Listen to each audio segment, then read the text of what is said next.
Here we are, the launch of a new month, February. We're so excited to be reviewing our goals and strategizing on how we're going to be reaching them this month.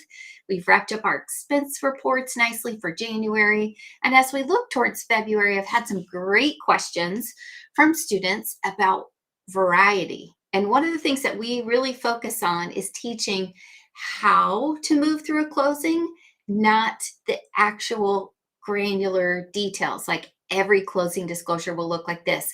Every packet will have these forms. Every insurance waiver will have this. Every no financing affidavit will have that. Every PUD will have this. Why? Because variety is really the only constant. And this isn't just between packets. So today we did 3 closings, and tomorrow I think we have 9. In each of those closings, everything was completely different. Maybe there's one borrower, maybe there's 2, maybe the loan agent is different, the escrow agent is different, the closing agency is different. But even within each activity, let's just look at purchases. So if you're just looking at purchases, surely those are all pretty much the same. Absolutely not. You can have a cash purchase. You could have one where the borrower is getting 2 loans. You could have a purchase that is in a trust.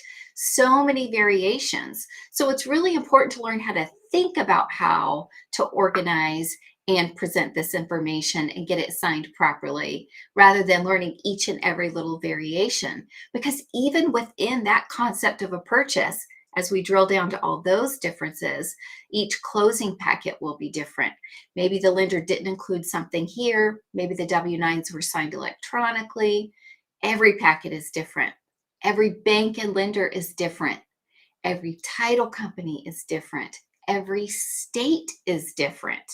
And so when variety is constant, the need for solid understanding and a resource to ask, like, what do I do here, is even more critical. So having a direct line to a mentor, someone where you can call and say, I don't know what to do about this.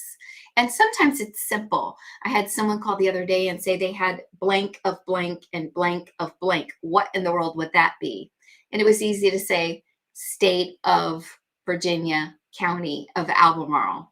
But how would you know that if you'd never done it before? Of course you would not know it.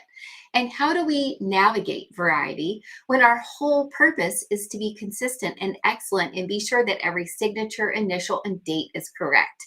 It can certainly be a challenge, but having a number to call, having someone to lean on, having someone to message is certainly helpful. There's a huge community of amazing notaries out there, lots of people doing great work. If you don't have someone to holler, join our loan signing system and we'll be there for you. I remember how many people have mentored us. And without them, there's no way we'd be where we are today. It is one of those things that is always changing. And for me personally, that's part of what I love about it. So if you're interested in a job that's not going to be boring, where you're going to get to meet a lot of people, where you're going to get to learn a lot and create relationships, this is a perfect entrepreneurial endeavor for you.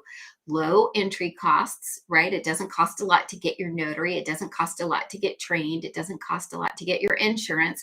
And you're often running to the races, potentially making a profit in the first week. That's what we were able to do. And that's what we coach people to do. So I want you to relax, take a deep breath, and know confidently that you can do this. Anyone can do this. You are smart, you're intelligent, you can navigate these varieties easily, and we cheer you on as you do so.